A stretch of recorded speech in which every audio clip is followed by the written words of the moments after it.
Kia ora everyone, my name's Jeremy. I'm here from sunny New Zealand and looking forward to coming over to Australia for Build 2020. I'm going to be talking about this idea of up, in and out.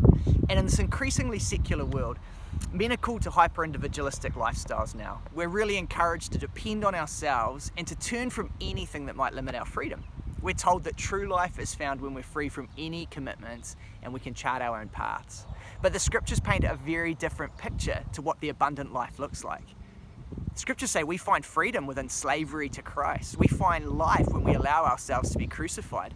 And we're not taught to direct our lives wherever we want, but are instead called in these directions of discipleship. So we're called to move up, to fix our eyes on Christ. The scriptures have this as a central theme throughout the scriptures. In a world that calls us to fix our eyes on the world and our own advancement, how can we be transformed to move up towards Christ ever closer? And second, we're called to move in, to be called deeper into the church. God's heartbeat has always been for a covenantal community, yet we live in a world that calls us to avoid commitment and any restriction on ourselves. So what does it look like to be guys who take the command to love one another seriously? And finally, we're called to move out. God's community is never for itself, but it's for the sake of the gospel and for the hope of the world.